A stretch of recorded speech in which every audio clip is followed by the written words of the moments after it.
Assalamualaikum warahmatullahi wabarakatuh. Selamat bertemu dalam program pembelajaran online bidang studi teknik industri pada program studi teknik industri Universitas Muslim Indonesia. Topik yang kita akan bahas pada pembelajaran saat ini adalah Operation Research atau penelitian operasional, di mana dalam pembelajaran ini kita menggunakan 3 literatur. Yang pertama, Operation Research oleh Hiller and Lieberman. Yang kedua, Quantitative Approach to Management oleh Levin and Rubin. Dan yang ketiga, Management Science oleh Bernard Tyler. Pada pembelajaran bagian pertama, kita akan membahas dan mengenal sejarah dan tujuan Operation Research. Untuk itu kita mengenali beberapa definisi Operation Research yang mungkin bisa membantu kita mengenali lebih dalam apa yang dimaksud dengan topik Operation Research tersebut. Ada beberapa definisi Operation Research yang dapat saya sampaikan pada kesempatan ini. Definisi yang pertama berbunyi bahwa Operation Research itu merupakan ilmu manajemen dengan pendekatan kuantitatif atas pembuatan keputusan manajemen. Kalau kita melihat definisi yang pertama ini menginformasikan kepada kita bahwa pada dasarnya manajemen itu dapat didekati dengan pendekatan keilmuan. Oleh karena itu, berbeda dengan anggapan selama ini yang memandang manajemen sebagai suatu proses seni. Tapi melalui Operation Research ini ternyata bahwa proses manajemen itu bisa didekati dengan pendekatan keilmuan, tidak hanya dengan seni. Pendekatan keilmuan yang dimaksud di sini khususnya dengan menggunakan pendekatan secara kuantitatif, ya, menggunakan model-model kuantitatif yang kemudian digunakan untuk pembuatan keputusan manajemen. Sementara definisi yang kedua berbunyi bahwa Operation Research itu adalah pengambilan keputusan secara ilmiah menggunakan model matematis terbaik dalam suatu masalah manajemen yang kompleks dengan keterbatasan sumber daya, dalam hal ini sumber daya manusia, material, dan dana. Kalau kita mengkaji definisi yang kedua ini, maka kita mendapatkan gambaran bahwa substansi daripada Operation Research itu adalah pada proses pengambilan keputusan itu. Dalam hal ini, proses pengambilan keputusan itu menggunakan pendekatan ilmiah dengan model-model kuantitatif dalam bentuk model matematis yang kita gunakan untuk mendapatkan keputusan yang terbaik dalam menyelesaikan suatu masalah manajemen yang pada umumnya masalah manajemen tersebut bersifat kompleks dan di sisi lain memiliki keterbatasan sumber daya. Ya, sumber daya yang dimaksud di sini adalah sumber daya manusia, material, dan dana. Dalam area seperti ini, maka Operation Research itu dapat digunakan ya dalam proses pengambilan keputusan manajemen tersebut. Sedangkan kalau kita merujuk pada definisi yang dikemukakan oleh Operation Research Society of America atau ORSA, ORSA ini mengemukakan definisi bahwa OR itu atau Operation Research itu berkenaan dengan pengambilan keputusan secara ilmiah, bagaimana membuat model yang terbaik dan membutuhkan alokasi sumber daya yang terbatas. Dari definisi yang dikemukakan oleh ORSA ini nampaknya berdekatan dengan definisi yang kedua yang saya sudah kemukakan tadi.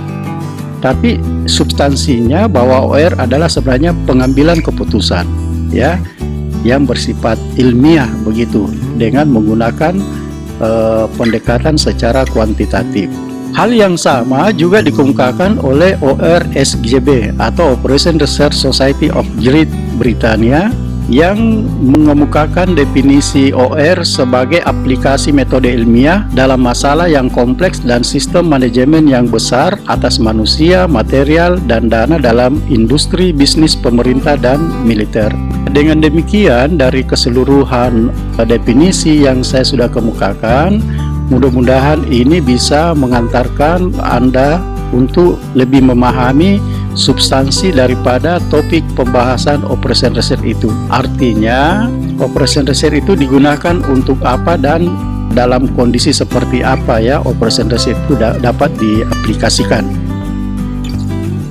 Dari apa yang kita pahami berdasarkan definisi OR yang kita sudah bahas sebelumnya, maka ternyata bahwa OR itu merupakan sebuah materi yang memfasilitasi kita, dalam hal ini khususnya bagi seorang manajer untuk mengambil keputusan. Sebagaimana kita ketahui bahwa pengambilan keputusan merupakan kegiatan pokok dari para manajer. Terkadang seorang manajer atau siapapun itu dalam membuat keputusan, pada umumnya kita hanya mengandalkan ketajaman intuisi atau perasaan ya. Secara umum penggunaan intuisi dalam proses pengambilan keputusan itu dapat diterima karena sebagaimana kita ketahui bahwa seorang manajer berdasarkan pengalamannya dalam menjalankan kegiatan profesionalnya itu, pengalaman ini yang kemudian membentuk ketajaman intuisi seorang manajer.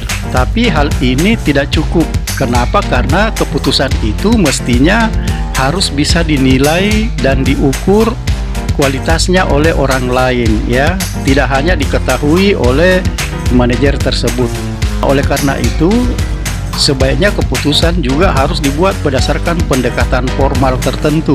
Bagaimana bentuk pendekatan formal yang dimaksud? Pendekatan formal inilah yang akan nanti banyak dibahas dalam materi operation research tersebut. Seorang manajer akan berhasil memanfaatkan pendekatan kuantitatif apabila yang pertama persoalannya yang dihadapi itu bersifat kompleks dan melibatkan sejumlah variabel-variabel. Itu adalah faktor yang pertama. Yang kedua, tersedia data yang menggambarkan situasinya.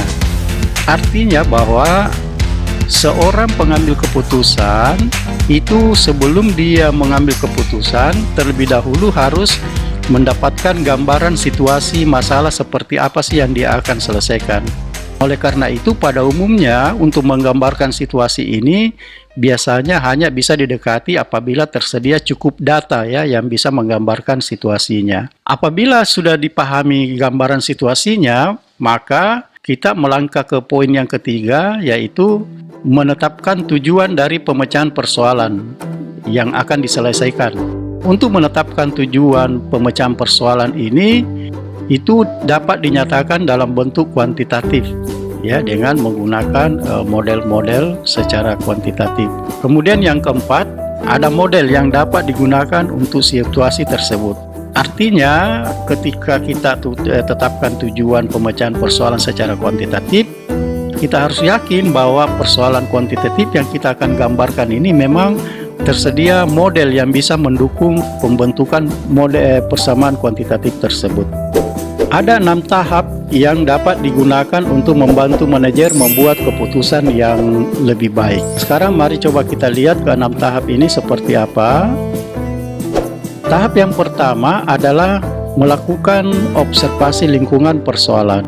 Artinya bahwa sebelum kita membuat modelnya, kita harus mengerti dulu persoalan seperti apa sih yang kita hadapi, dan untuk itu kita perlu melakukan observasi lingkungan. Nah, untuk melakukan observasi lingkungan bisa berbentuk kunjungan lapangan, bisa berbentuk konferensi, bisa berbentuk observasi itu sendiri, bisa berbentuk riset. Sehingga nanti berdasarkan aktivitas proses tersebut, kita bisa mendapatkan output dari proses tersebut berupa informasi dan data penunjang yang dibutuhkan ya dalam memahami persoalan kita. Kemudian langkah berikutnya yaitu melakukan analisis dan pengenalan persoalan. Apa maksud dari analisis dan pengenalan persoalan ini? Yakni supaya kita dapat menentukan penggunaannya untuk apa. Kita bisa menentukan tujuannya ya, tujuan dari masalah yang kita mau selesaikan, dan bisa menentukan batasan-batasan yang kita libatkan di dalam keputusan yang kita buat nantinya. Oleh karena itu, berdasarkan hal tersebut, maka kita bisa mendapatkan pedoman yang jelas untuk mencari pemecahan masalah yang dibutuhkan. Selanjutnya pada langkah yang ketiga, kita kemudian kembangkan modelnya. Jadi kita pengembangan model. Untuk mengembangkan model ini, dalam hal ini adalah model secara kuantitatif, Maka beberapa peralatan ataukah model-model ini nanti yang kita akan bahas melalui materi-materi operation research atau ilmu manajemen. Selain itu, dengan pengembangan model ini juga kita nanti akan menentukan hubungan ya model matematik pemecahan masalah dan pemecahan masalah yang diketahui melalui hasil riset. Dengan demikian, model yang kita sudah kembangkan nanti bisa berfungsi dalam batasan lingkungan yang telah ditetapkan. Kemudian langkah yang keempat, memilih data masukan yang sesuai. Data yang kita akan masukkan ke dalam model itu bisa berbentuk data internal, bisa juga berbentuk data eksternal.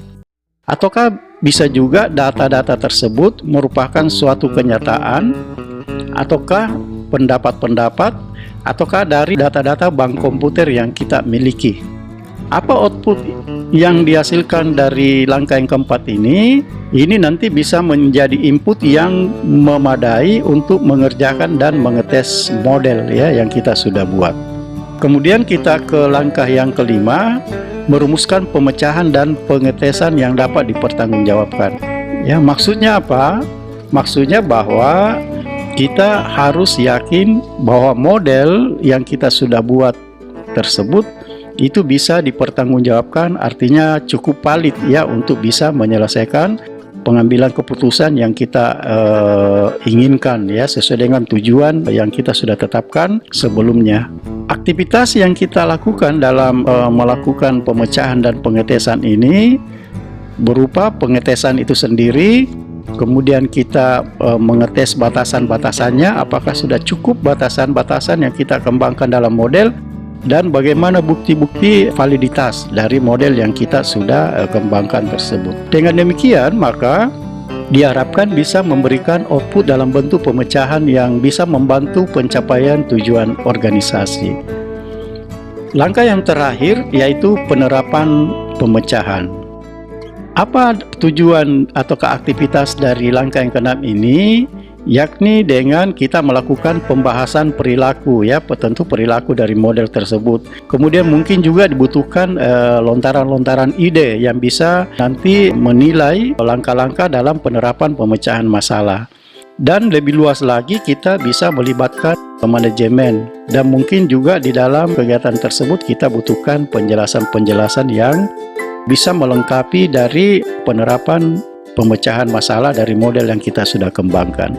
Output yang kita harapkan akan terjadi pemahaman oleh pihak manajemen untuk menunjang model operasi ya dalam jangka yang lebih panjang, khususnya yang terkait dengan pengambilan keputusan manajemen seperti yang kita sudah bahas sebelumnya. Selanjutnya kita mencoba membahas tentang perkembangan ilmu manajemen, khususnya dari teknik industri ke ilmu manajemen. Dalam hal ini adalah operation research. Satu hal yang menarik adalah pertanyaan tentang kapan tepatnya teknik industri sebagai sebuah bidang keilmuan itu lahir. Untuk menentukan kapan tepatnya teknik industri sebagai sebuah bidang studi itu lahir, secara umum diketahui bahwa tidak ada hari kelahiran yang dapat diketahui secara pasti. Tapi yang bisa diketahui bahwa teknik industri lahir semenjak metode keilmuan digunakan dalam memecahkan persoalan-persoalan manajemen. Maksudnya bahwa setiap hal yang mengandung intisari metode keilmuan yang digunakan untuk memecahkan persoalan manajemen, maka sejak itulah kita sebut kelahiran teknik industri sebagai sebuah bidang studi.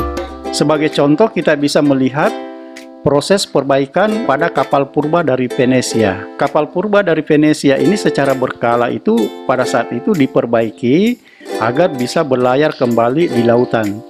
Ternyata bahwa dalam proses perbaikan tersebut itu sudah menerapkan prinsip-prinsip perakitan yang cemerlang, di mana kapal ini digerakkan atau diambangkan pada sepanjang saluran yang dibuat untuk itu, yang kemudian dibentuk sekelompok pekerja yang ahli masing-masing di bidangnya untuk nanti mengerjakan suatu operasi khusus di sepanjang penggalan-penggalan pada saluran tersebut. Di sini kita melihat bahwa pada proses perbaikan kapal ini itu sudah menerapkan pendekatan keilmuan dalam menyelesaikan masalah tersebut. Nah, oleh karena itu, dengan pendekatan keilmuan dalam menyelesaikan masalah manajemen ini, maka sebenarnya ini sudah menerapkan prinsip-prinsip teknik industri ya sebagai sebuah proses keilmuan ya. Tapi untuk di akhir abad ke-19, gagasan teknik industri itu sudah mulai dikembangkan oleh Frederick Taylor, di mana Frederick Taylor ini itu mengubah teknik industri menjadi suatu profesi ya. Nah, oleh karena itu, maka Frederick Taylor ini dengan beberapa alasan tentunya kita anggap sebagai bapak dari ilmu manajemen. Nah, oleh karena itu, Frederick Taylor ini juga merupakan bapak dari lahirnya teknik industri sebagai sebuah profesi. Apa yang dilakukan oleh Taylor pada saat itu? Taylor ini merupakan contoh utama dari penggunaan metode ilmiah pada persoalan manajemen. Kenapa? Karena di situ dia mengukur produktivitas para pekerja tambang. Dengan pendekatan metode keilmuan inilah maka akhirnya beberapa orang sepakat ya, dan mungkin kita semua akan sepakat bahwa beliaulah yang kita pandang sebagai bapak dari ilmu manajemen. Tapi bukan hanya Frederick Taylor, ternyata bahwa kita perlu menyebut satu nama lagi, yakni Henry L. Gantt, di mana Henry L. Gantt ini adalah tokoh perintis ilmu manajemen sebagai penerus dari era Frederick Taylor. Henry L. Gantt ini terkenal dengan idenya mengenai jadwal produksi ya, yang salah satu alat yang kita gunakan ya dan banyak digunakan oleh orang sampai saat ini yang kita kenal dengan diagram Gantt ya atau Gantt chart. Pergeseran perhatian dari persoalan manajemen yang umumnya terbatas ke persoalan manajemen yang lebih luas sebenarnya merupakan suatu pergeseran yang menekankan dari teknik industri ke ilmu manajemen atau operation research, yakni bahwa suatu pendekatan multidisipliner atas persoalan yang kompleks. Maksudnya bagaimana? Maksudnya bahwa pergeseran persoalan manajemen dari abad modern hingga saat ini, pergeseran perhatian dari persoalan manajemen yang umumnya masih bersifat terbatas ke persoalan di manajemen yang lebih luas sebenarnya merupakan suatu pergeseran penekanan dari teknik industri ke ilmu manajemen atau operation research, yakni berupa suatu pendekatan yang bersifat multidisipliner atau untuk menyelesaikan persoalan yang bersifat kompleks. Oleh karena itu, maka dapat dikatakan bahwa ilmu manajemen atau operation research akan tampil sebagai disiplin ilmu tersendiri ketika pertama, teknik industri sudah terfokus ke operasi internal untuk menangani masalah perusahaan secara keseluruhan. Bukan lagi bersifat segmentasi tapi sudah bersifat terintegrasi. Yang kedua, ketika para ahli ilmu alam dan ilmu sosial berkolaborasi dan bersinergi untuk memusatkan perhatiannya menyelesaikan persoalan-persoalan manajemen. Oleh karena itu bisa dikatakan bahwa pada era ini terjadilah yang namanya manajemen dengan pendekatan metode keilmuan secara saintifik. Ternyata bahwa perkembangan ilmu manajemen dalam hal ini operation research yang didekati secara saintifik kemudian berkembang hingga pada era Perang Dunia Kedua. Dari sejarah yang tercatat, nampak bahwa berbagai bidang keilmuan dan para insinyur itu selalu terlibat dalam kegiatan militer ya untuk menerapkan berbagai konsep-konsep ilmu manajemen di dalamnya ya untuk menyelesaikan kegiatan-kegiatan dalam dunia militer tersebut. Konsep ilmu manajemen atau OR ini dari pandangan militer kemudian berkembang di kedua sisi Samudra Atlantik selama Perang Dunia Pertama. Khususnya di Inggris pada tahun 1914 hingga 1915, oleh Lancaster itu mencoba merumuskan operasi militer secara kuantitatif, di mana pada saat itu dia mencoba menurunkan persamaan untuk melihat hubungan antara hasil perang dengan kekuatan pertempuran yang dilakukan oleh pasukan Inggris pada saat itu, serta untuk melihat hubungan kekuatan senjata mereka secara relatif. Ini pada era sebelum terjadi Perang Dunia Kedua.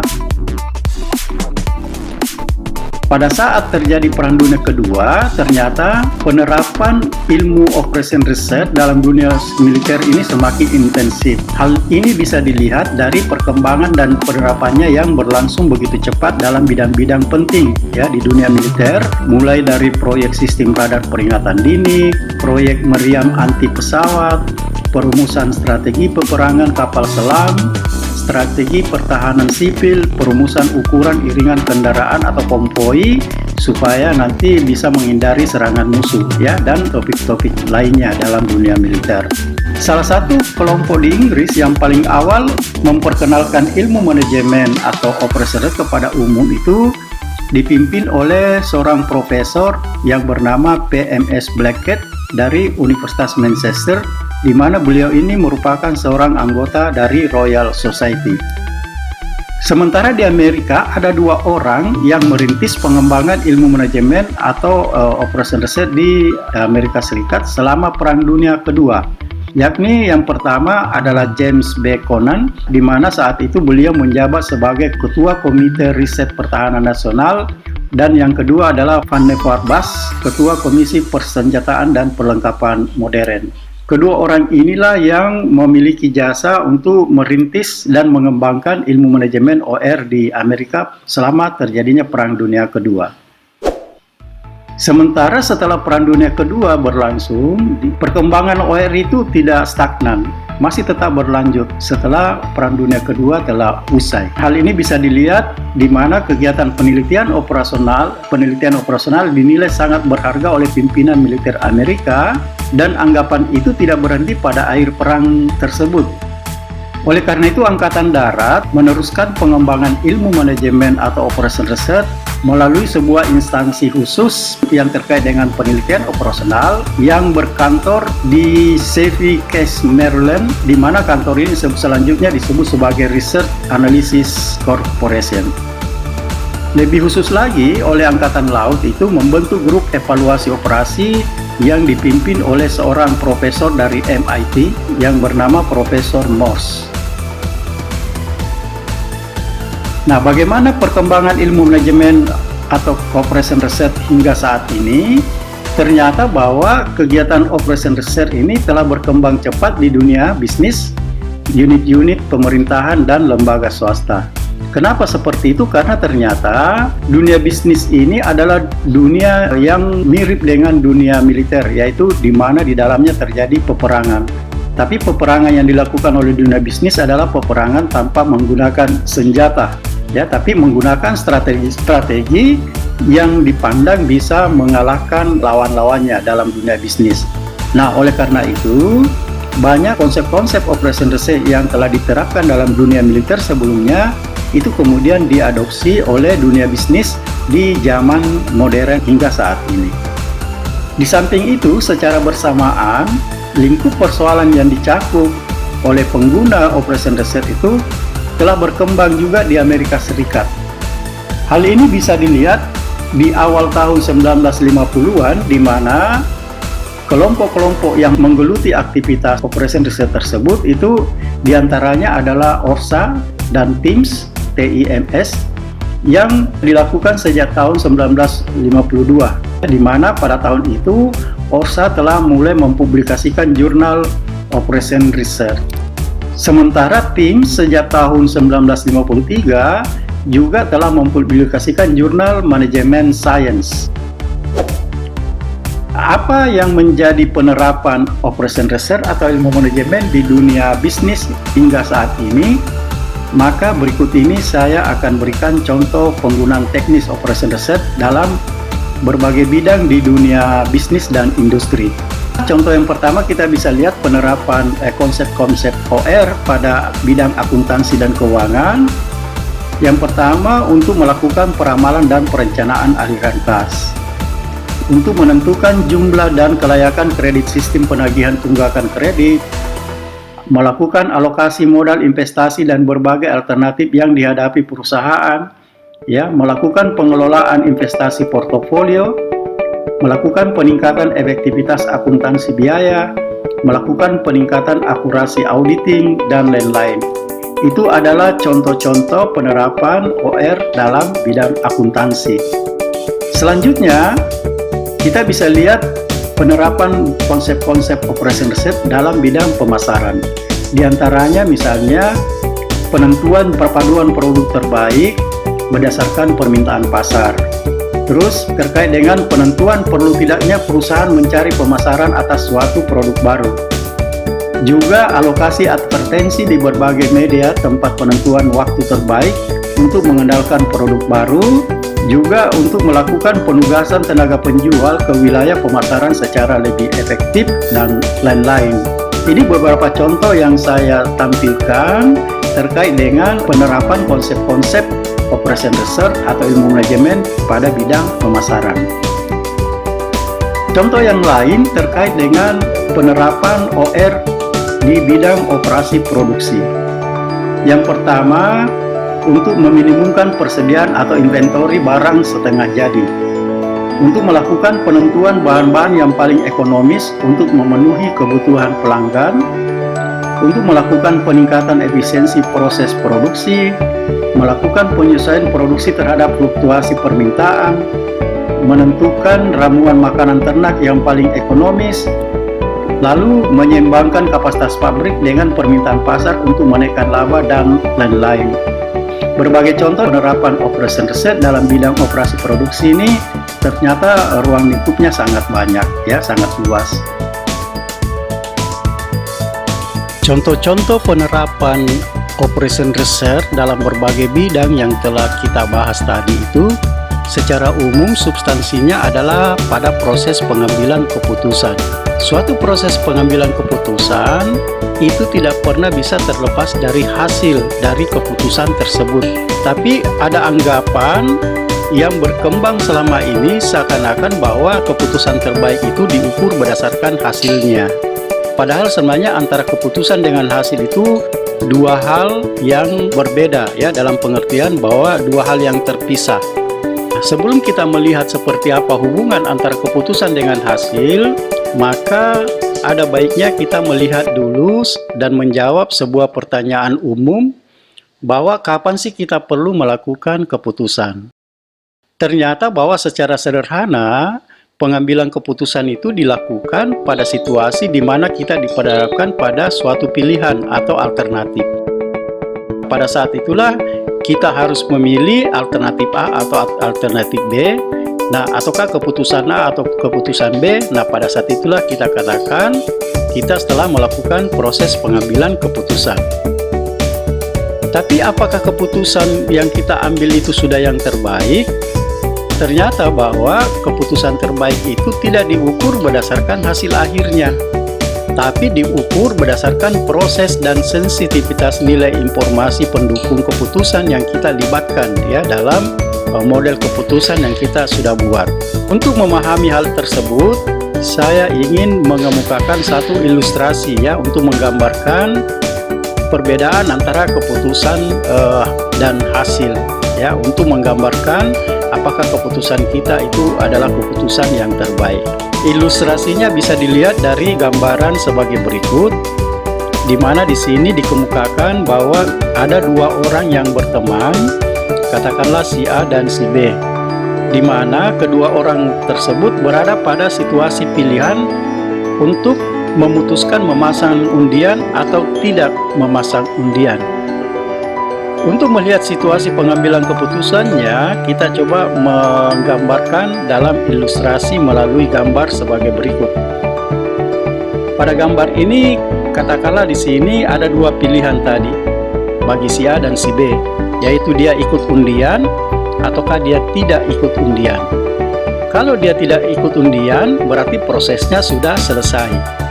Tapi ketika kedua orang tersebut memutuskan ikut undian, maka terjadi dua hal yang berbeda. Nah, katakanlah misalnya di sini si A dan si B. Ketika si A dan si B memasang undian, ternyata hasil undian tersebut menunjukkan bahwa si A menang, sementara si B kalah.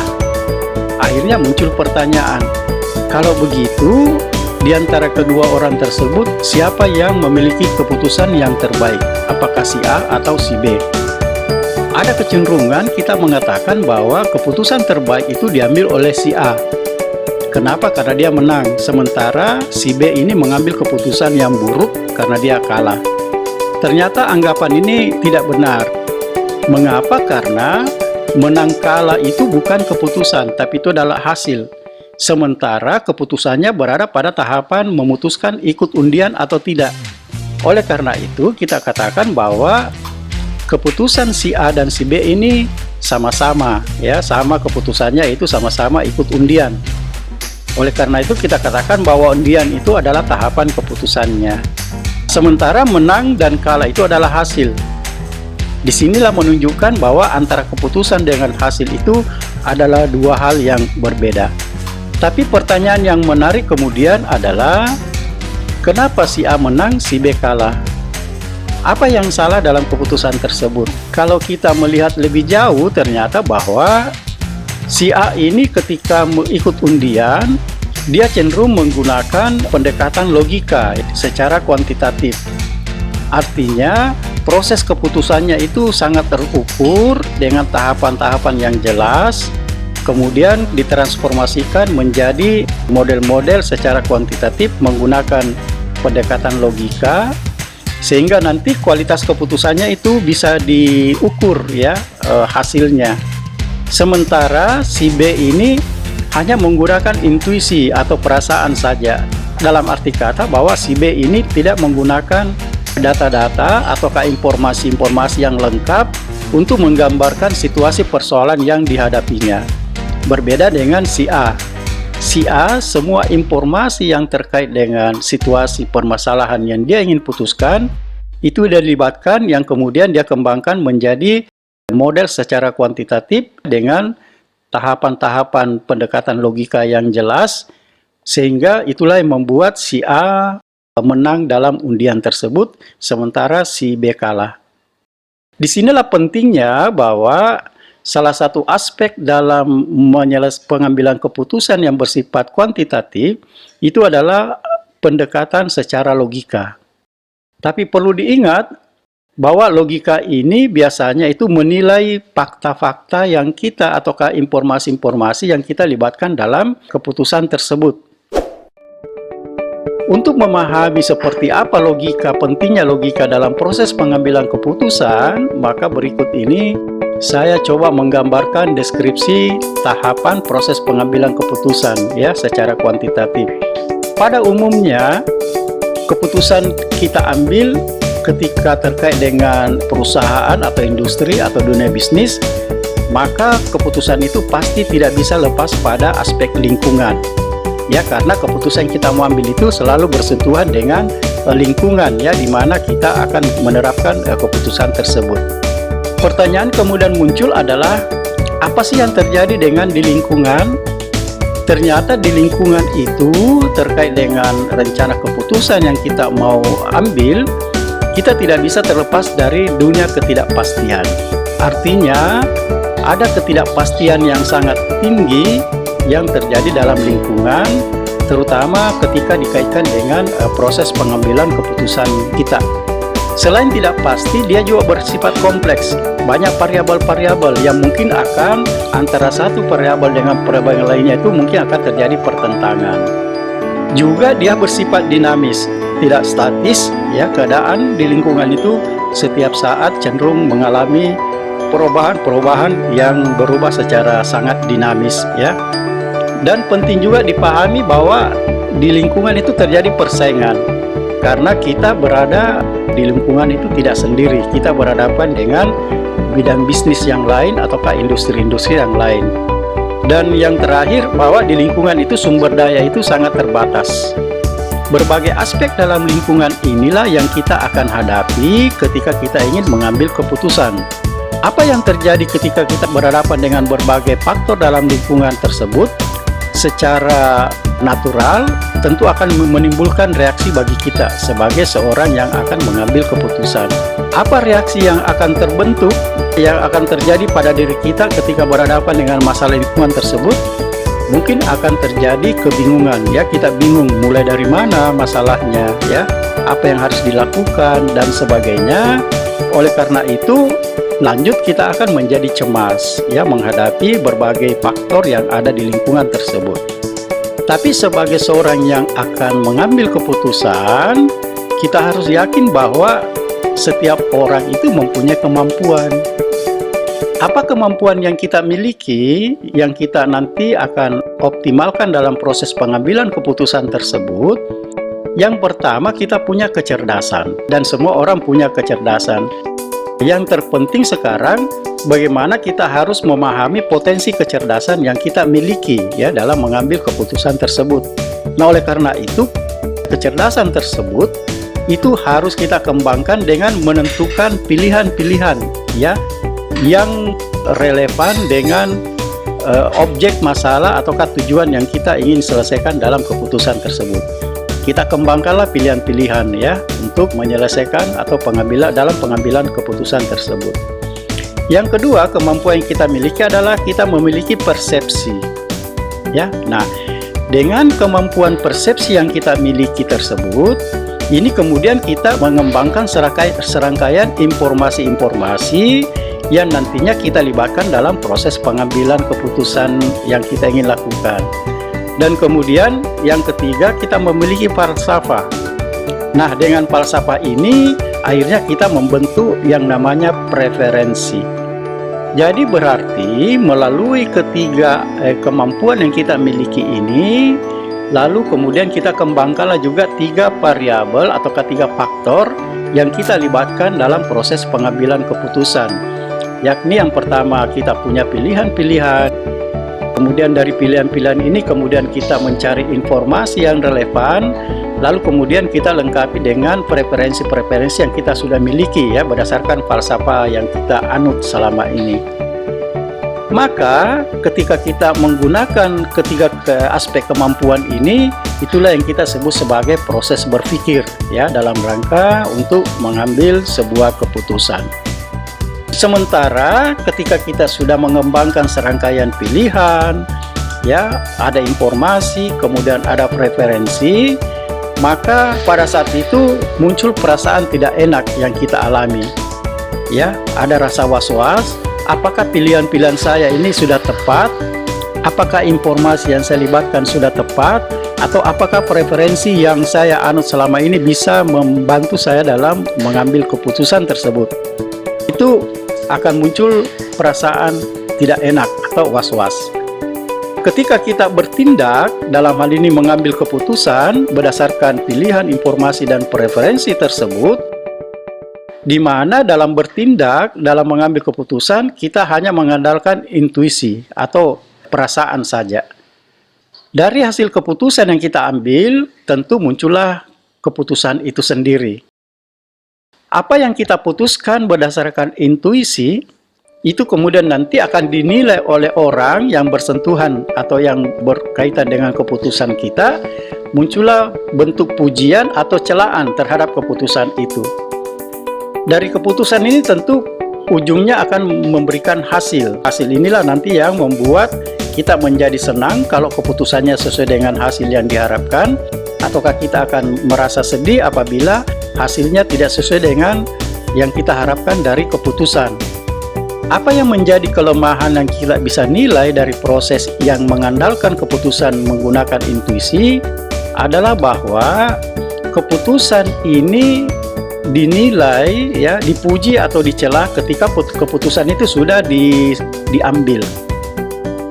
Padahal mestinya sebelum keputusan ini diambil, mestinya pujian dan celaan itu sudah harus diberikan pada tahap ketika kita mengembangkan pilihan, informasi, dan preferensi ini. Kenapa ini tadi menimbulkan perasaan tidak enak? Karena ada kecenderungan bahwa pilihan, informasi, dan preferensi yang kita libatkan itu bersifat sangat kualitatif, artinya belum terukur. Karena tidak terukur, akibatnya ya muncul rasa tidak enak. Mungkin muncul rasa was-was. Jadi berarti kelemahan dari keputusan dengan mengandalkan intuisi ini adalah karena keputusan yang diambil itu nanti dipuji ya pada saat keputusan telah diambil. Kalau keputusannya baik dipuji, kalau keputusannya jelek itu dicela.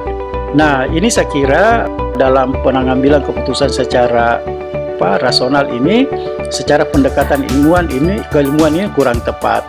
karena mestinya sebelum keputusan itu diambil, mestinya pujian dan celaan itu sudah diberikan. Dan itu hanya kita bisa nilai pujian dan celaan itu apabila keputusan itu yang kita ingin ambil bisa dinilai secara rasional. Artinya dengan memberikan pendekatan kuantitatif. Sekarang mari kita lanjutkan dengan melihat deskripsi proses pengambilan keputusan dengan menggunakan logika.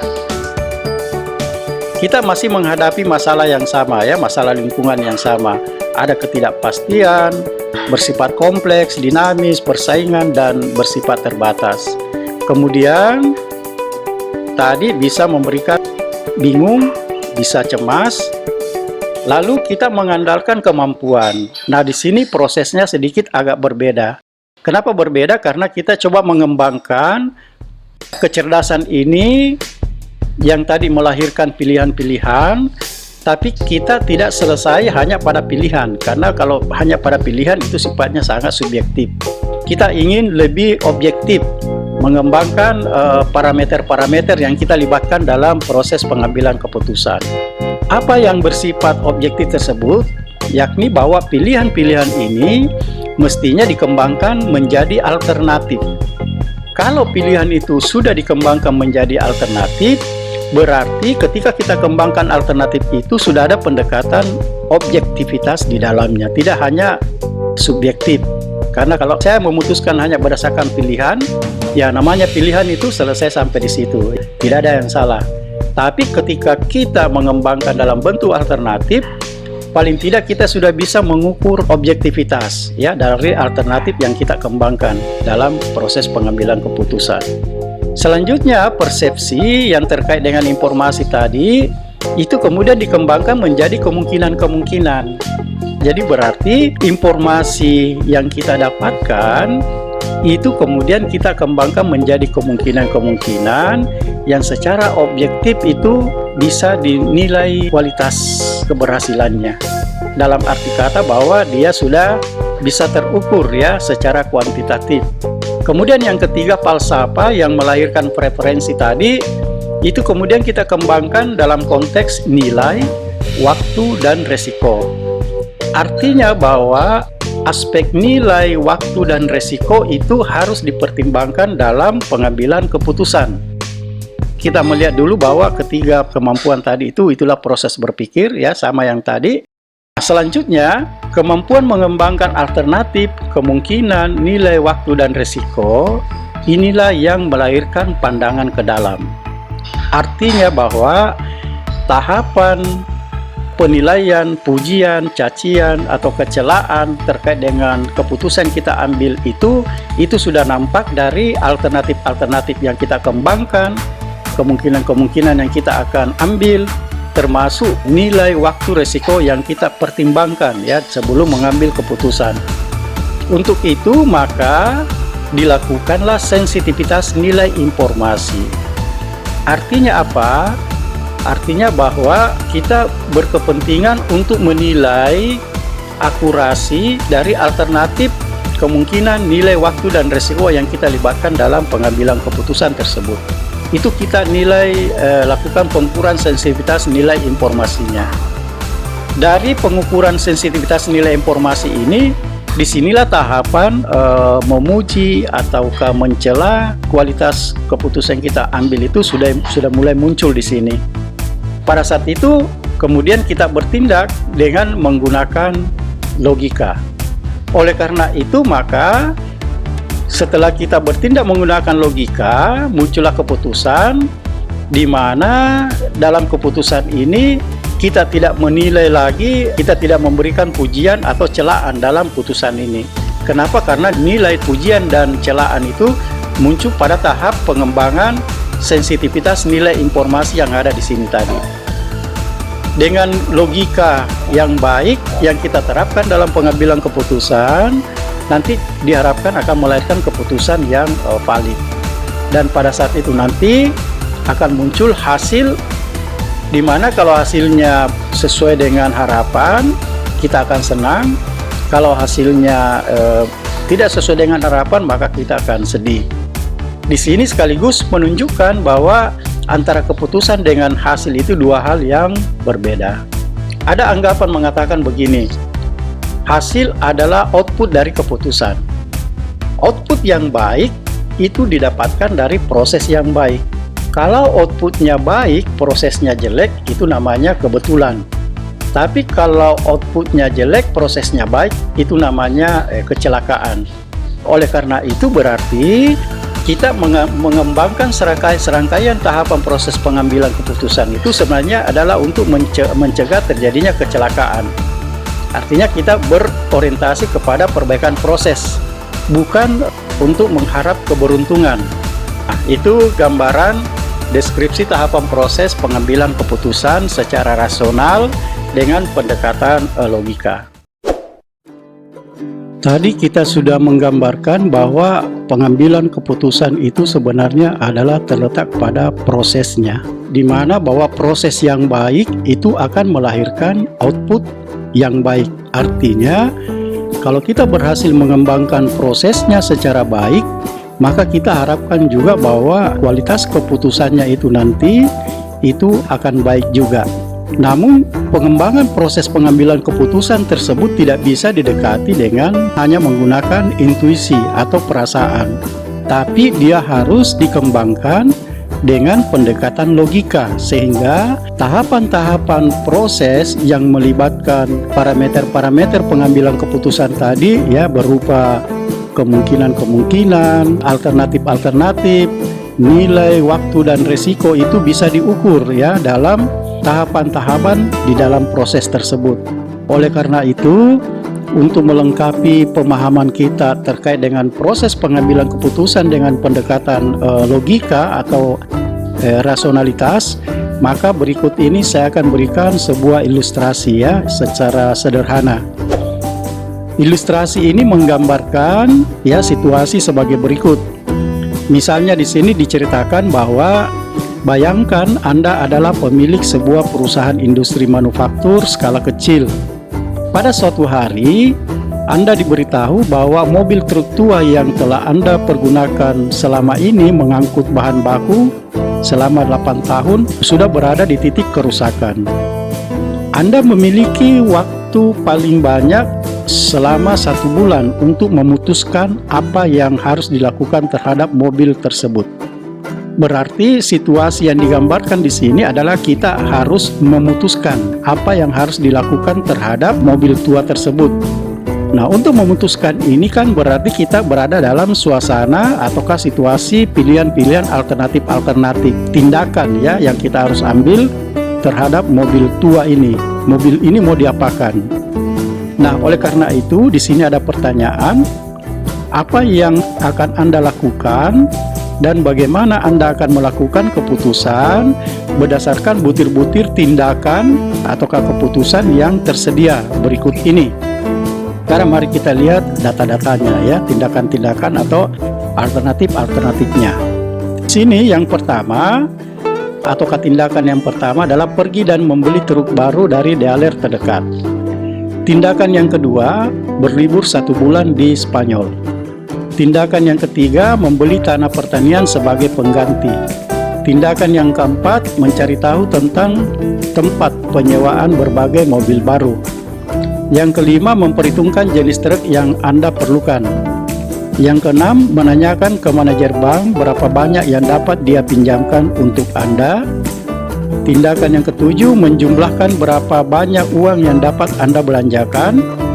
Yang kedelapan, mencari tahu tentang trik pajak. 9, memperoleh perincian tentang semua jenis truk yang sesuai dan mungkin, termasuk harga, konsumsi bahan bakar, dan sebagainya.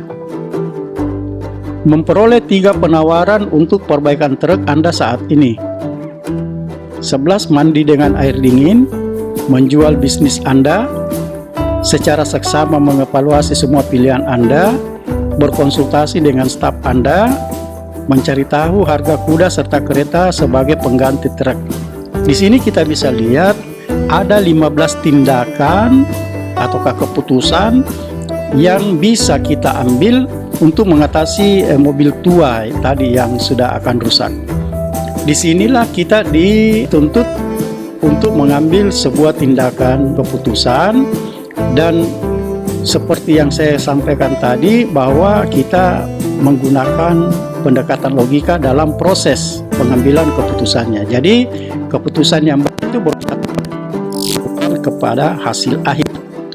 Nah, sekarang mari kita lihat pendekatan-pendekatan tersebut, ya.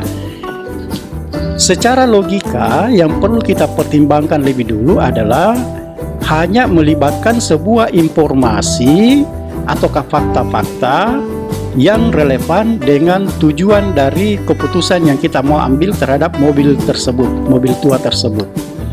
Sementara fakta-fakta yang kita pandang tidak relevan, yang tidak terkait langsung dengan tujuan dari pengambilan keputusan tersebut, itu kita eliminir, kita hilangkan, karena dia tidak punya kaitan dengan keputusan yang kita mau ambil. Oleh karena itu, mari kita melihat satu persatu. Fakta yang pertama, pergi dan membeli truk baru dari dealer. Nah, ini sepertinya ada kaitannya dengan tujuan keputusan kita. Maka ini kita libatkan dalam proses pengambilan keputusan. Yang kedua, berlibur 1 bulan di Spanyol.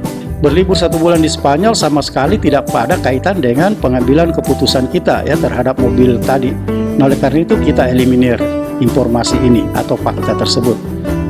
Membeli tanah pertanian sebagai pengganti. Ini juga tidak ada kaitan hubungan dengan keputusan yang kita mau ambil. Oleh karena itu kita eliminir juga.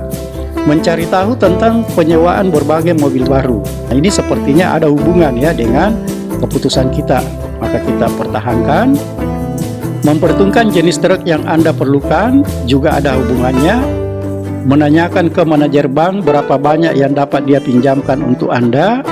Sepertinya ini juga ada hubungannya ya, karena kita mau pinjam ke bank untuk menyelesaikan masalah mobil tua tadi yang akan rusak. Menjumlahkan berapa banyak uang yang dapat Anda belanjakan, artinya berapa harga mobil tersebut atau berapa biaya dari mobil tersebut, maka ini berarti ada kaitannya. Mencari tahu tentang trik pajak, sama sekali tidak ada hubungan dengan masalah mobil tua tadi, ini kita eliminir. Memperoleh perincian tentang semua jenis truk yang sesuai dan mungkin, termasuk harga, konsumsi bahan bakar dan sebagainya. Nah, ini ada kaitannya ya dengan masalah kita. Memperoleh 3 penawaran untuk perbaikan truk Anda saat ini, saya kira ini jelas ya, punya hubungan karena penawaran perbaikan truk. Mandi dengan air dingin sama sekali tidak ada hubungannya, kita eliminir. Menjual bisnis Anda, yang bermasalah mobilnya bukan perusahaannya ya. Nah, oleh karena itu berarti menjual bisnis itu tidak ada kaitannya dengan mobil yang kita akan putuskan. Secara seksama mengevaluasi semua pilihan Anda, ya saya kira ini tindakan yang bijak. Ya, kita harus mengevaluasi tindakan-tindakan kita nanti. Berkonsultasi dengan staf Anda, saya kira ini perlu ya, konsultasi dengan staf. Mencari tahu harga kuda serta kereta sebagai pengganti truk, sama sekali tidak hubungannya, maka kita eliminir. Nah, dengan demikian semua informasi yang tersisa ini menjadi lebih sederhana, yang punya relasi langsung dengan tujuan dan konteks masalah yang kita akan selesaikan. Setelah tersisa beberapa tindakan yang punya hubungan langsung, kita kemudian mengidentifikasi substansi dari masing-masing tindakan tersebut. Substansi yang saya maksud ini saya berikan dengan istilah teks kunci atau kata kuncinya. Apa maksudnya teks kunci? Bahwa kalau teks kunci itu hilang dari kalimat tersebut, dari tindakan tersebut, maka konteksnya juga akan hilang. Jadi memaknai konteks dari setiap tindakan yang tersisa ini kita bisa identifikasi melalui teks kuncinya.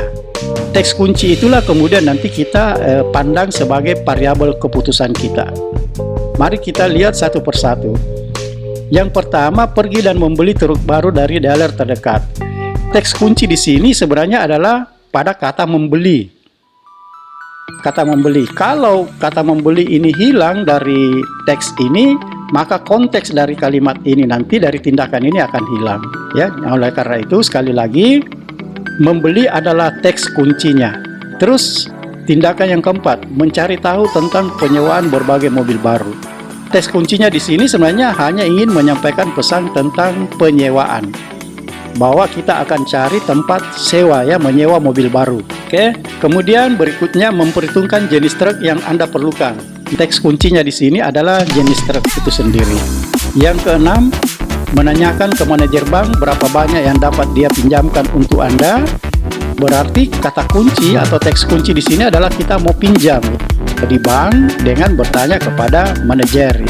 Kemudian menjumlahkan berapa banyak uang yang dapat Anda belanjakan. Konteks dari belanjakan di sini tadi adalah sebagai biaya dari truk itu. Memperoleh perincian tentang semua jenis truk yang sesuai dan mungkin termasuk harga, konsumsi bahan bakar dan sebagainya. Nah, kata kuncinya di sini, teks kuncinya adalah jenis truk. Kemudian yang ke-10, memperoleh 3 penawaran untuk perbaikan truk Anda saat ini. Berarti di sini adalah teks kuncinya adalah perbaikan. Kemudian yang ke-13, secara seksama mengevaluasi semua pilihan Anda. Saya kira di sini jelas teks kuncinya adalah melakukan evaluasi, dan yang ke-14 teks kuncinya tentunya adalah berkonsultasi. Maka terkumpullah kata-kata kunci atau teks-teks kunci yang kemudian teks kunci ini kita pandang sebagai variabel keputusan yang kita ambil terhadap mobil tersebut. Kita lihat data-data berikut ini. Sekarang kita coba mengumpulkan semua teks-teks kunci yang kita sebut tadi menjadi variabel permasalahan. Tadi ada beli, belanja atau biaya, ada sewa, tadi ada jenis truk, perbaikan, konsultasi, evaluasi keputusan, pinjaman. Ketika teks kunci sudah terkumpul, sudah sederhana seperti ini, yang kita jadikan sebagai variabel keputusan, maka variabel keputusan inilah yang kita kemudian kembangkan dengan menyusun definisi permasalahannya. Sekarang kita mendefinisikan permasalahannya untuk memahami seperti apa sih tindakan yang kita harus ambil terhadap mobil tua tadi. Dan di sini ada beberapa variabel yang merupakan variabel keputusan yang kita ambil ya dalam menyelesaikan masalah mobil tua tersebut. Kesemua variabel ini kemudian kita buat susunan proses keputusannya yang kemudian kita sebut sebagai definisi permasalahan. Apa permasalahan yang kita hadapi sebenarnya? Dari konteks ilustrasi yang saya sudah jelaskan sebelumnya, bahwa masalah kita adalah truk tua. Kemudian muncul pertanyaan, tindakan apa yang harus dan paling dekat hubungannya dengan pengambilan keputusan terhadap truk tua ini? Sebagaimana kita melihat di sini ada beberapa variabel, di mana variabel ini tentu punya hubungan dengan truk tua ini. Tapi variabel yang paling dekat dengan keputusan yang kita ambil pada truk tua ini, secara logika tentu kita bisa katakan bahwa alternatifnya adalah beli, kalau tidak beli sewa, kalau tidak disewa dilakukan perbaikan. Maka itu kita masukkan ke dalam struktur keputusan kita, yaitu alternatif pertama kita beli, kalau kita tidak beli kita sewa, kalau kita tidak sewa kita perbaiki mobil tua tadi. Ketika keputusan sudah ada 3 alternatif yang kita mau ambil, maka kemudian tindakan selanjutnya secara proses atau secara hierarki, apabila keputusan kita membeli, tentu kita butuh jenis truk dulu. Begitu juga kalau kita sewa. Nah, kalau kita sewa, kita perlu mempertimbangkan jenis truk seperti apa yang kita mau sewa atau jenis truk apa yang kita ingin beli. Kalau kita mengambil keputusan dalam bentuk perbaikan, tentu tidak punya hubungan dengan jenis truk ini. Kenapa? Karena mobilnya sudah ada, sisa diperbaiki. Setelah jenis truk kita sudah ketahui, maka tindakan berikutnya secara logika kita bisa menetapkan bahwa kita sudah bisa di sini menentukan berapa biayanya. Ketika kita menentukan berapa biaya yang kita sebut tadi sebagai belanja, maka pada saat itu kita berhubungan dengan perbaikan, karena perbaikan juga butuh biaya. Maka terbentuklah strukturnya seperti ini ya, untuk mendefinisikan permasalahannya. Setelah biaya kita sudah tetapkan berdasarkan jenis truk, tentu tindakan berikutnya adalah melakukan pinjaman. Berapa yang dipinjam tentu besarannya sesuai dengan berapa yang dibutuhkan di sini tadi. Berapa yang dibutuhkan di sini tadi untuk biaya mobil tentu berdasarkan jenis truk yang ada di sini. Dari jenis ini tadi kalau kita urut ke atas bisa dibeli, bisa disewa. Kemudian setelah tindakan pinjaman sudah diputuskan, maka berarti alangkah baiknya kita konsultasi dengan staf dulu. Misalnya dari 3 skema pinjaman dari 3 bank yang berbeda, yang mana yang kita putuskan? Apakah bank A, bank B, atau bank C? Tentu di situ kita konsultasi dengan staf ya, kira-kira bank mana yang perlu kita rekomendasi ya untuk melakukan pinjaman. Setelah ada konsultasi dari staf, berarti kita sudah mau mengambil keputusan. Kita evaluasilah semua keputusan yang kita ambil tadi di sini ya. Apakah ini sudah menggambarkan logika hubungan-hubungan dari semua tindakan yang kita akan ambil, itu kemudian kita evaluasi.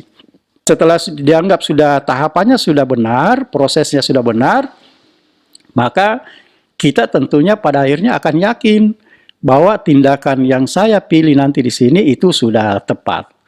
Di mana keputusannya di sini ternyata keputusannya adalah alternatifnya adalah 3. Mau beli, kalau tidak beli kita sewa saja.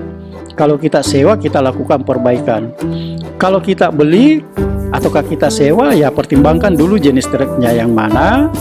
Dari jenis truk ini kemudian berapa biayanya. Begitu pula kalau keputusan kita mau melakukan perbaikan juga berapa biayanya. Setelah itu baru kita pinjam misalnya di bank. Sebelum pinjam di bank kita konsultasi dengan staf, baru akhirnya muncullah diagram proses pengambilan keputusannya. Dan ini sekaligus menggambarkan definisi dari permasalahan yang kita hadapi.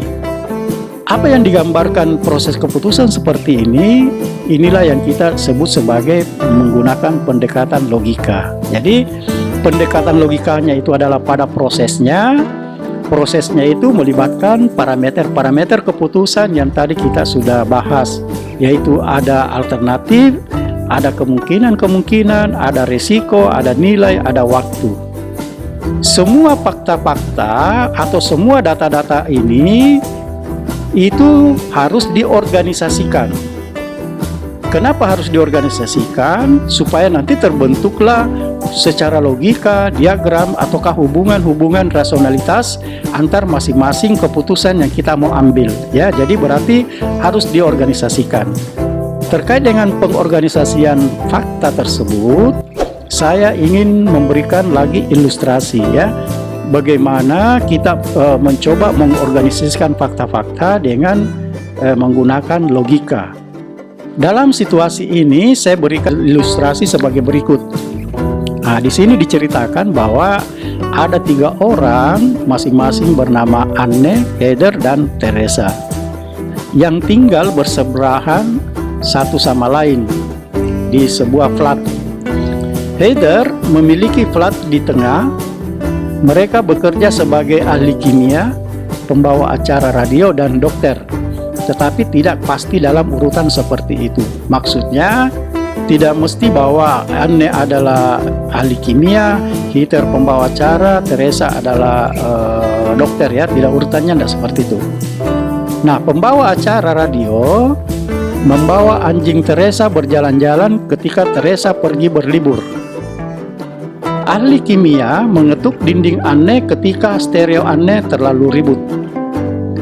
Pertanyaannya sekarang, ataukah keputusan yang kita mau ambil adalah untuk menetapkan apa karir yang dimiliki oleh setiap wanita tersebut. Apa yang kita gambarkan dalam ilustrasi ini menunjukkan bahwa data-data yang ada ataukah fakta-fakta yang ada dalam narasi ini itu belum terorganisasikan.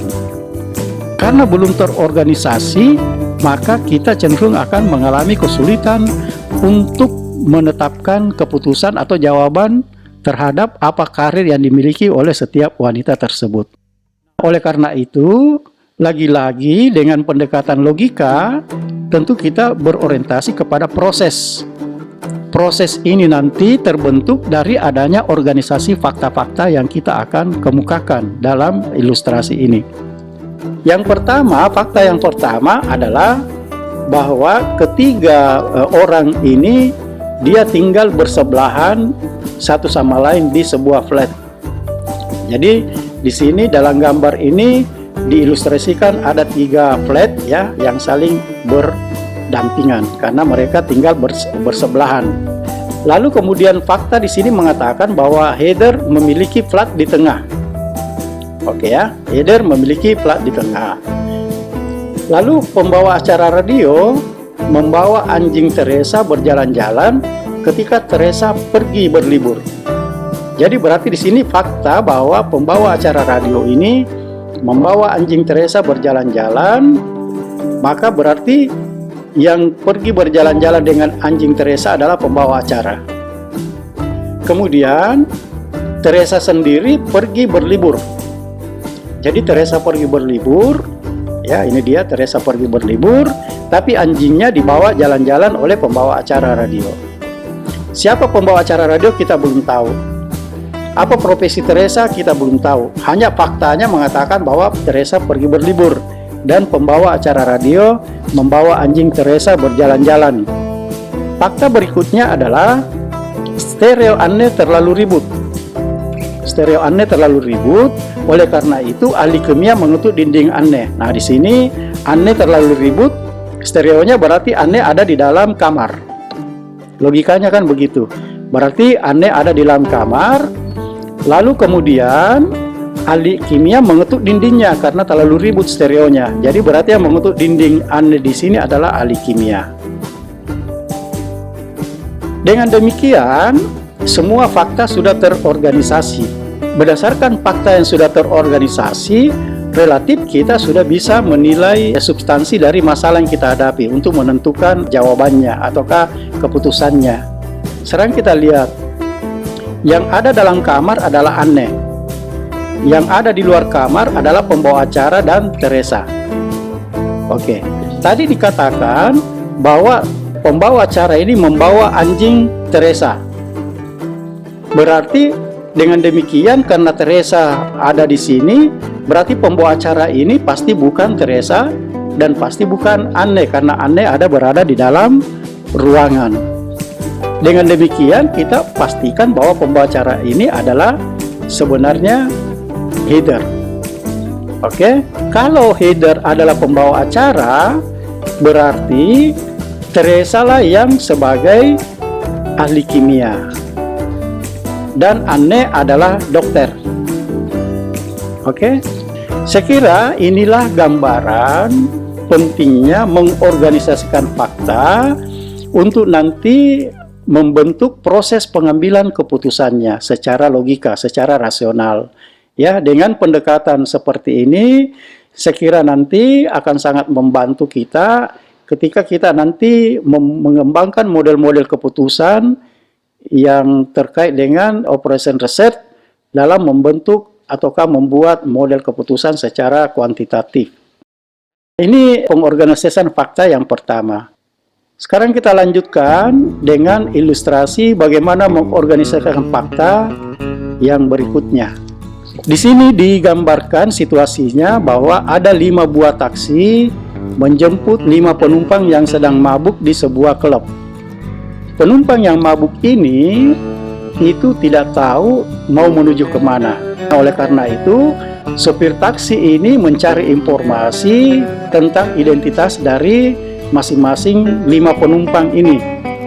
Maka didapatkanlah informasinya, identitasnya sebagai berikut, di mana nama pertama dan nama akhir mereka itu berbeda, profesi, tujuan, dan nama istrinya juga berbeda.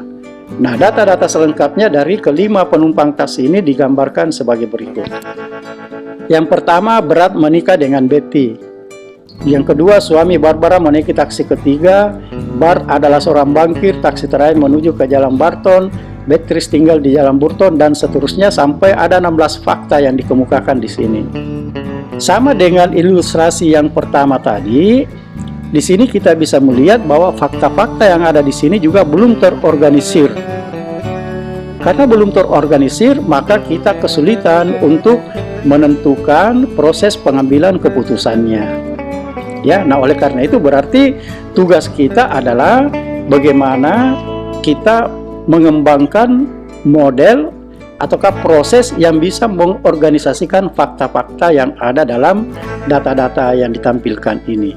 Nah, seperti apa cara mengorganisasikan faktanya? Mari kita lihat ya. Tapi sebelumnya kita munculkan dulu pertanyaan ataukah keputusan yang kita mau ambil di sini. Yaitu pertanyaannya adalah, siapa yang berprofesi sebagai pemanggang roti? Apa nama Akhirberg? Siapa yang akan pergi ke Jalan Barker? Untuk menjawab keputusan ini, maka kita kembangkanlah atau kita mengorganisasikanlah fakta-fakta yang ada tersebut. Untuk mengorganisasikan faktanya, di sini kita bisa pakai tabel. Tabel ini kemudian kita masukkan parameter-parameter keputusannya. Bahwa taksinya tadi ada 5 ya. Taksi pertama, kedua, ketiga, 4, dan 5. Kemudian parameter nama pertama, nama akhir, profesi, nama istri, dan tujuan. Ini adalah identitas-identitas dari penumpang yang ada di bar tadi ya, yang mau diantar ke alamatnya masing-masing. Sekarang kita lihat fakta-faktanya dulu.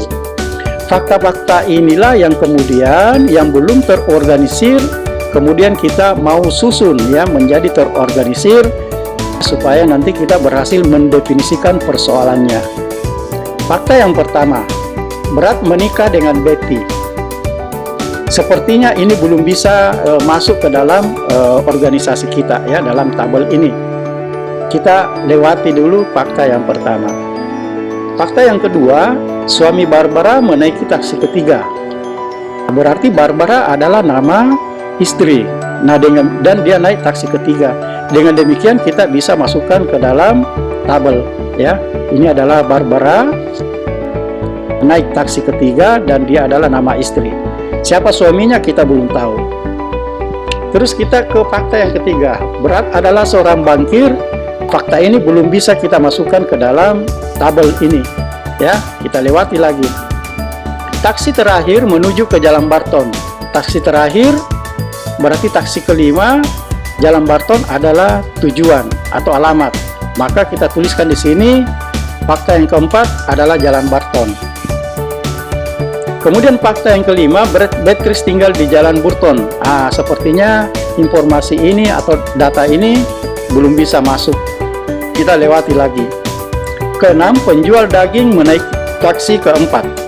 Berarti penjual daging adalah profesi dan dia naik di taksi yang keempat. Maka kita tuliskan penjual daging, profesi, dan dia naik taksi keempat.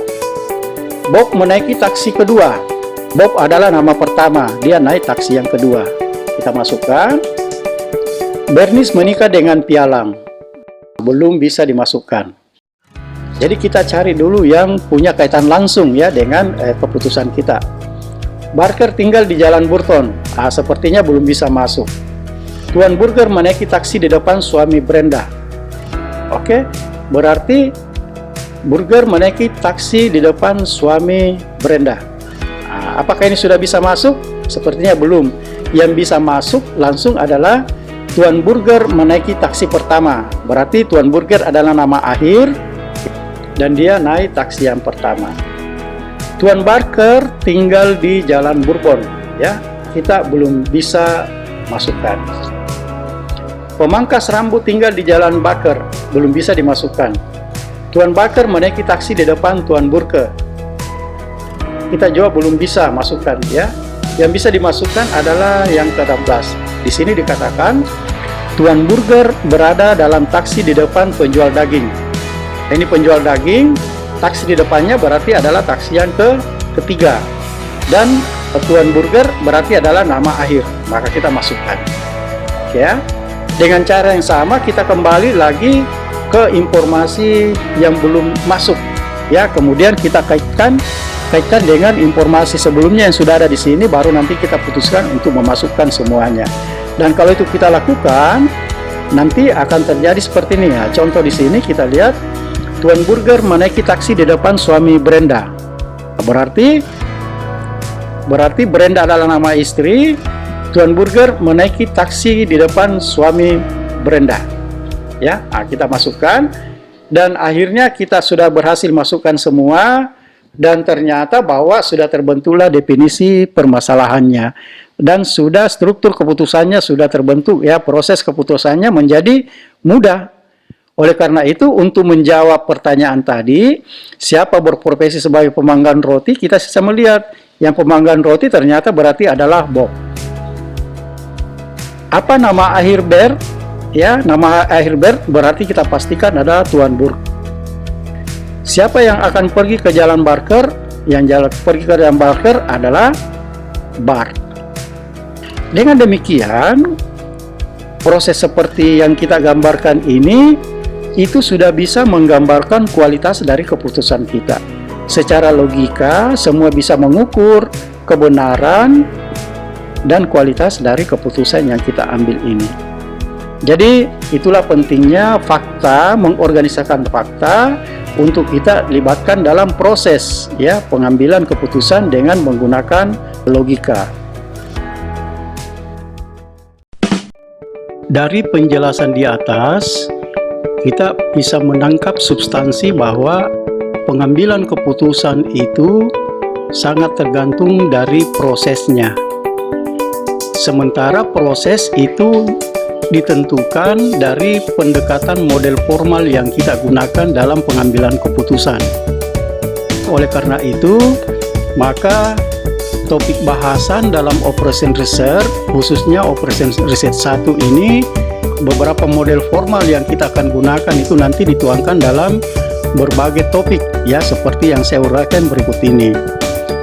Yang pertama nanti kita mengenal yang namanya linear programming, khususnya yang terkait dengan bagaimana cara memformulasi asumsi-asumsi apa yang kita libatkan dan bagaimana aplikasi formulasi yang kita sudah kembangkan ya dalam bentuk persamaan-persamaan yang berbentuk linear program. Setelah itu kita masih dalam konteks linear programming, kita lalu menggunakan metode grafik itu untuk mencari solusi keputusan yang kita akan ambil. Dalam menggunakan metode grafik ini ada dua konteks keputusannya, ada yang berbentuk maksimal kalau dia orientasinya kepada keuntungan, dan ada yang dalam konteks meminimalkan kalau dia berbentuk biaya ya. Setelah itu nanti kita lanjutkan dengan masalah khusus dalam linear programming yang kita akan selesaikan menggunakan metode grafik. Selanjutnya pada topik yang ketiga masih terkait dengan linear programming, tapi dalam hal ini kita akan melakukan analisis sensitivitas dengan menggunakan grafik. Lalu topik yang keempat masih bagian dari linear programming, kita nanti akan menggunakan metode simplex. Lalu kita melakukan proses ya dalam metode simplex tersebut. Kemudian kita mengenal juga nanti metode simplex revisi ya, revise simplex method. Kemudian nanti kita juga melakukan proses analisis sensitivitas sebagaimana yang kita gunakan pada metode grafik. Lalu topik yang kelima ya bagian dari linear programming, yakni tentang teori dualitas. Selanjutnya pada topik yang keenam kita akan membahas bagian dari linear programming yang terkait dengan masalah produksi dan distribusi. Ya, dalam hal ini kita nanti membentuk modelnya menggunakan tabel transportasi. Lalu kita juga akan mengembangkan proses penyelesaian transportasi dari masalah produksi dan distribusi tersebut. Kemudian dilanjutkan pada topik yang terkait dengan transshipment ya, yang merupakan masih bagian dari linear programming, dan kemudian dilanjutkan pada topik yang ke-8 membahas tentang metode penugasan ya, assignment. Dan topik yang ke-9 kita akan masuk kepada goal programming ya dengan menggunakan metode transportasi, dan topik yang ke-10 yang membahas tentang program dinamis, ya, dynamic programming. Inilah 10 topik yang secara berseri nanti dalam pembelajaran secara online ini insya Allah saya akan sampaikan satu persatu secara sistematis, sederhana agar Anda bisa mudah memahami. Ke-10 topik yang kita akan bahas ini merupakan topik-topik bahasan yang kita kelompokkan dalam bentuk operation research 1.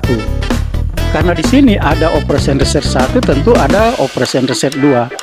Kalau begitu seperti apa hubungan antara operation research 1 dan 2? Maka kita coba melihat melalui penjelasan berikut ini. Secara garis besar, dalam operation research ini kita bagi 2 kelompok. Ada kelompok yang masuk dalam kelompok model deterministik, ada yang masuk dalam kelompok model probabilistik atau stokastik. Secara umum bahwa model deterministik itu kita sebut sebagai operation research 1. Sementara yang bersifat probabilistik, model tersebut kita sebut sebagai operation research 2. Pembagian 2 kelompok ini sebenarnya hanya untuk memperjelas ciri-ciri model-model formal yang kita pelajari dalam operation research, bahwa ada yang bersifat deterministik, ada yang bersifat probabilistik. Kelompok-kelompok topik yang mana saja yang masuk kelompok sebagai deterministik dan yang mana saja yang masuk dalam kelompok probabilistik, kita lihat satu persatu. Dalam materi-materi bahasan di operation research, kita mengenali ada namanya linear programming, ada transportasi, ada persediaan, ada penugasan, ada antrian, ada proyek CPM PER, ada goal programming, ada Markov chain, ada dynamic programming, ada integer programming, ada teori keputusan, ada simulasi, dan ada network model. Kesemua topik bahasan dalam operation research ini kemudian kita bagi-bagi dalam kelompok deterministik dan probabilistik, ya, untuk memperjelas nanti topik bahasan yang kita bahas dalam kelompok operation research 1 dan topik bahasan yang kita bahas dalam kelompok operation research 2. Untuk linear programming, dia berbentuk model deterministik. Transportasi juga berbentuk model deterministik, sedangkan persediaan itu masuk kelompok model probabilistik atau stokastik. Penugasan masuk di kelompok deterministik, antrian masuk di kelompok model probabilistik, proyek CPMPR kita kelompokkan dalam model deterministik juga, goal programming masuk di kelompok deterministik, sedangkan Markov chain masuk di kelompok model probabilistik. Dynamic programming bagian dari model deterministik, integer programming juga dalam model deterministik, teori keputusan masuk dalam kelompok model probabilistik, simulasi masuk dalam kelompok model probabilistik, dan yang terakhir network model itu kita kelompokkan dalam model-model yang bersifat deterministik. Inilah keseluruhan dari topik bahasan dalam kelompok besar, yaitu operation research 1 dan operation research 2. Pada bagian yang pertama, kita akan menyelesaikan nanti semua bahasan yang terkait dengan operation research 1, ya, yang sifatnya adalah model deterministik. Setelah itu nanti, setelah semua kita sudah bahas dalam seri-seri pembelajaran berikutnya, baru kita akan masuk ke dalam topik bahasan untuk model-model probabilistik yang biasa disebut sebagai kelompok topik bahasan pada operation research 2. Demikianlah pembelajaran kita untuk kali ini. Sekian dan saya ucapkan selamat belajar. Saya AM Muri. Sampai jumpa pada topik pembelajaran selanjutnya. Assalamualaikum warahmatullahi wabarakatuh.